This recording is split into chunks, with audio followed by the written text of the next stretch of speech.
discuss one more important topic under GI, that is IBS or irritable bowel syndrome.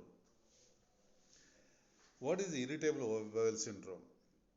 It is an idiopathic disorder including chronic, recurrent, variable gastrointestinal symptoms, mainly which cannot be explained by anatomical or biochemical abnormality.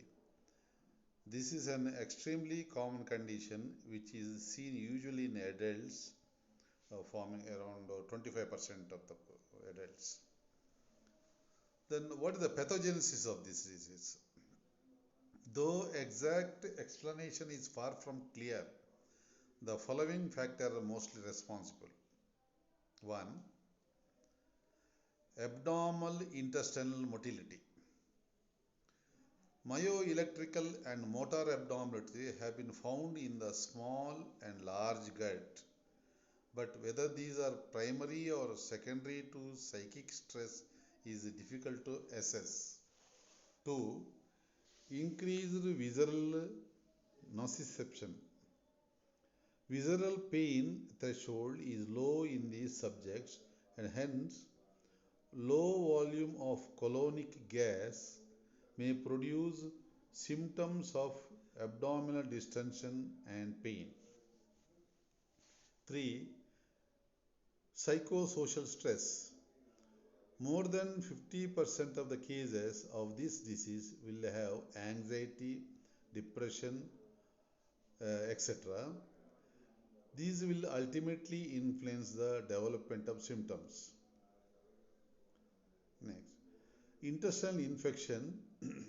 After an attack of acute gastroenteritis, about 30% adults may have symptoms all like IBS. Now, coming to the clinical features, the onset is acute to chronic. Age and sex. Young adults, particularly females between 20 and 40 years, but the disease runs throughout life.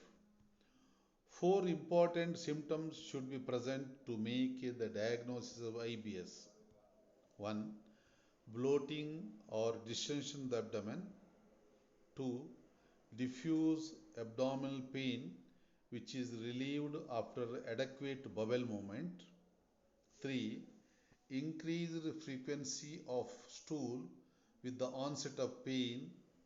And 4. Loose stool with the onset of pain. More than 90% of the patients will have these symptoms, though in different proportions, and these symptoms must be present in for at least 3 to 6 months before a diagnosis is made. Bloating of the abdomen is a very important symptom, though this is not always clinically evidenced. Abdominal pain is diffuse, crampy, and intermittent and mostly located to the lower abdomen or both the iliac fossa. Constipation with the ribbon or pallet or pencil-like stool or loose stools or frequent stool or even alternate constipation loose stool are commonly seen. But whatever may be the character of the stool, mucus is always present. So the other name is mucus colitis. Fever, weight loss, blood in stool or nocturnal diarrhea, severe constipation or diarrhea will not be present and should arouse suspicion of the presence of organic disease. Similarly, when these symptoms start in later life, organic cause in the background can be suspected. Next, on examination, nothing remarkable is found, but slight abdominal tenderness may be present. As there is anxiety in the background, anxious faces may also be present. But all organic causes are to be searched during clinical examination and are to be excluded. When fresh new symptoms develop after 40 years or acute symptoms, any time during the disease, organ cause are to be excluded. So these are the clinical features of IBS.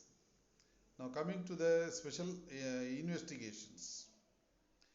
Blood, stool and biochemical examinations reveal no abnormality. Endoscopic examination also reveals normal features. So hence there is no specific investigation that can be attributed to irritable bowel syndrome. Then finally coming to the treatment of the IBS. One, treatment. Reassurance the patient is very important part of the treatment.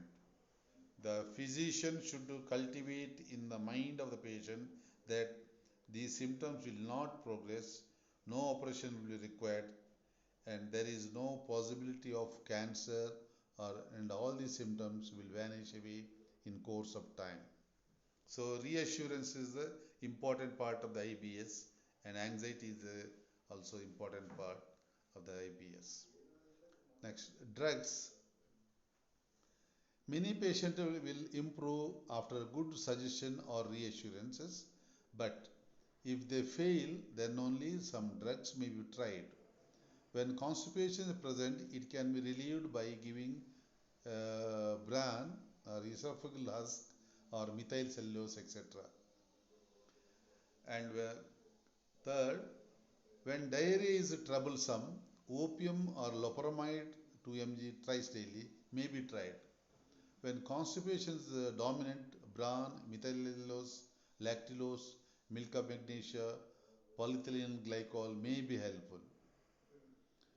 When the spasm or pain is dominant, dicyclomine 10 to 20 mg thrice daily may be of benefit.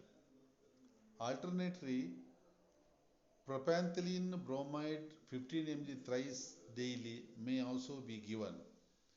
Psychotropic agents like amitriptyline 50 mg at bedtime may also be helpful, and the dose may be gradually increased. Now coming to the last part of the treatment, that is fourth, diet. When patient blames particular diet, that is to be avoided. Lactose or sorbitol, if not absorbed properly, may cause distension and hence should be moderated. A high fiber diet, that is 20 to 30 gram per day, is suitable for most patients and can be recommended. Non-absorbed antibiotic and probiotics are at times useful. Thank you.